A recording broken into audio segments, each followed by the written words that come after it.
Hey guys, welcome back to All Things Knives. It's your host Fletcher.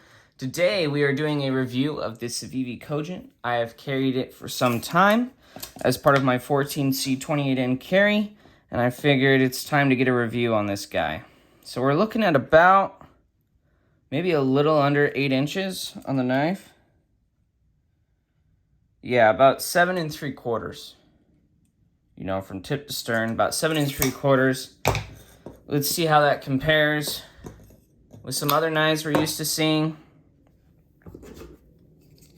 It's kind of in between from the looks of it, the PM2 and the Pair 3. It's like right in between them. Let's see, let's try the Griptilians from Benchmade.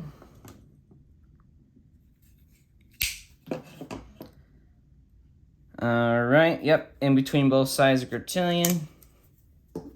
See how it compares with the Bug Out. A little bit larger than Bug Out. You can see the blade's a little bit longer. Cutting edge is going to be more. Let's see how it does compared to the Rats.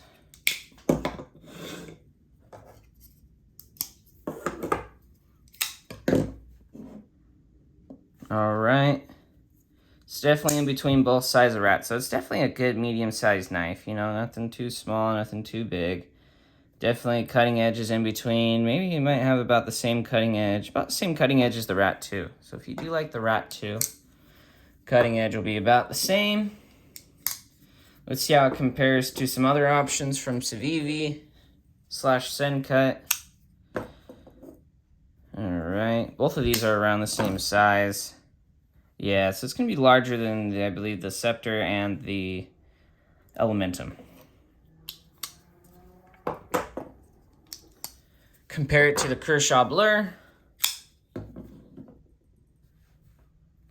Around the same cutting edge as the Burr. The Burr's got a recurve, which gives it a slight hand. The handles are about the same, so if you like the Blur, sorry, not the Burr, then I think you will like the Cogent. And they both have the same steel on them. You know, if you're not doing the S30V version, if you're doing the standard Blur, they're both 14C 28N. Handle goes to the Shaman and the Endura. Cutting edge goes to the Endura, but cutting edge actually goes to the Cogent versus the Shaman. So, all right. Actually, I'll keep this out. Yeah, let's do the scale. Let's do some weight so you kind of know where this guy lays. Hi, everyone, from my scale. Let's see, I'm going to kind of do some camera magic there. All right, so we're looking at 3.81, which I think the Endura is lighter than that. Yep, Endura is lighter. Blur should be heavier. Yep, Blur is going to be heavier. Elementum is going to be super light, I think. Yeah, 2.8. It's about an ounce lighter. It probably weighs as much as a Griptilian. Yeah, it's actually slightly lighter than a Griptilian and probably about as much as a PM2, standard PM2. Actually, standard PM2 is slightly lighter, but if you like the way the PM2 feels weight-wise, you'll like the Cogent. Rat 1 is 5 ounces, so definitely lighter. Let's see. It's heavier than a mini Griptilian, but the mini Griptilian's smaller, so that's just expected. I mean, definitely going to be heavier than the Bug Out. Yeah, 1.895 ounces. Let's see, Pair 3 should be about 3.3, I think. Yeah, so heavier than the Pair 3. All right, so we got comparison in weight, size. Let's see how they did on behind the edge thickness. I'm just pulling my calipers out. Zeroed up. Okay, call that good.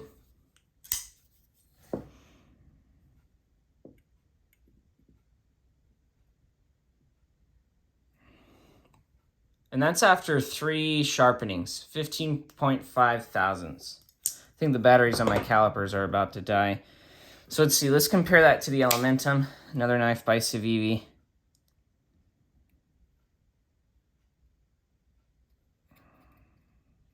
let's see, right there. About 18 thousandths, 17 or 18 thousandths. So it's actually a very slicey knife. And to compare it to another budget knife of theirs, the Scepter. Scepter's at about 17 thou. So it's going to be a better cutter than either of them. Compare that to something high-end like a Benchmade Bug Out, which will run about 19 to 20 thou. And compare that to a Rat 2, which I think mine's about 22 thou. Yeah, about 22 thou from the Rat 2. So it'll cut better than a Rat 2.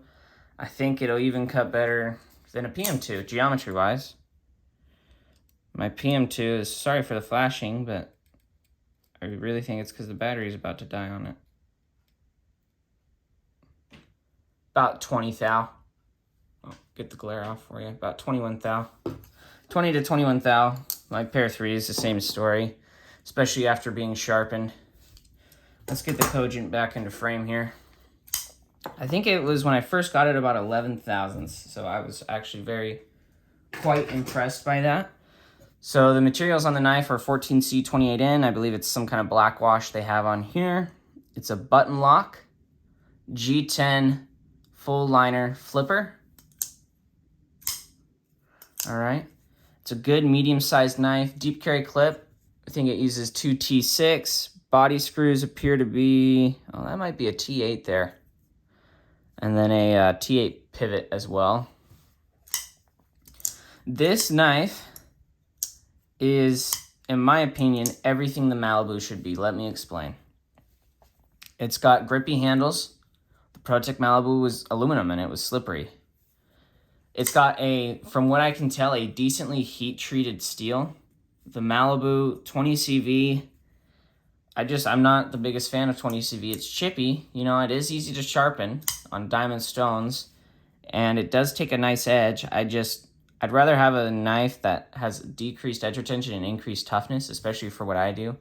I have blades chip on me all the time because, you know, I either hit a staple while I'm opening boxes, I'm doing hard plastic cases. If I'm working over an archery, they have a copper table, and I've hit knives on there before. You know, my Crewwear shrugs it off, but my 20CV is worse for wear. That Malibu chipped so easily. It's got a nice thin grind, as all knives should have a nice thin grind because knives are made to cut. It's got a nice peel ply texture G10. It's not going to go slipping out of my hand. It's also got jimping and a choil. I will say ergonomically, the one complaint I have about this knife, I've got two. This bump should not exist. There should not be a bump there. It interrupts the ergonomics of the knife and creates a hot spot right here when you're pressing down. If you guys can see that. The action is super smooth on bearings. Flawless action, no complaints. A little side to side, but I think I can fix that by just tightening it up. So there was no side to side when I got it. I think it's just from use, and I think it just got a little loose. I haven't tightened the pivot yet. I don't see a reason why that won't go away when I tighten it up. It's performed really well. There is no front to back though, which is what really matters with a button lock. No front to back. All right, so ergonomic complaint 1 is this. Ergonomic complaint 2 is they need, if you see the button there, it actually runs over the G10 slightly. It needs to be more recessed because there were several times I was opening a box and I'm doing a pinch grip. You see how close that is? There were a couple times I accidentally hit the button, you know? And if you don't put it in too much, you see that? If you don't put it in too, like I just press it a little bit, it does take a little bit to get the blade to come out. So that's really the only two complaints ergonomically that I have about the knife. Otherwise, man, awesome knife, super slicey. I feel like they did a great job with the heat treat. The blade steel is performing very well, deburrs very cleanly. Sharpened it on diamond stones, water stones, no problem. Question, what category does this knife kind of fit into, I guess? So this is definitely an EDC knife. You know, not super thick blade stock. This is for someone who is looking for a nice, slicey knife that cannot afford, you know, something like a Spyderco or Chris Reeve. You know, because this knife, I believe, was $70 price. It was like $72.50, I think. You know, or they might be like $69. I bought mine when they first came out. And I've been able to use it during the 14C28N carry to finally do a review on it. The ergonomics are very good besides those 2 complaints. Very comfortable knife. Carries very well, nice and deep in the pocket. It's a good weight, so you don't really feel it. I only feel stuff that tends to be around the 5 to 6 ounce mark. But really, it's not pulling my pants down. I just tend to feel it because they're larger. The G10 is very nice. It's not super aggressive like Spyderco's, but it's just enough.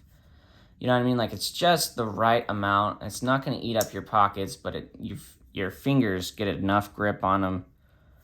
I definitely really like this design. It is a good budget knife. It's made by Civivi. I think they did a really good job. Would I recommend this to someone? Yes. For $70, go get yourself one of these.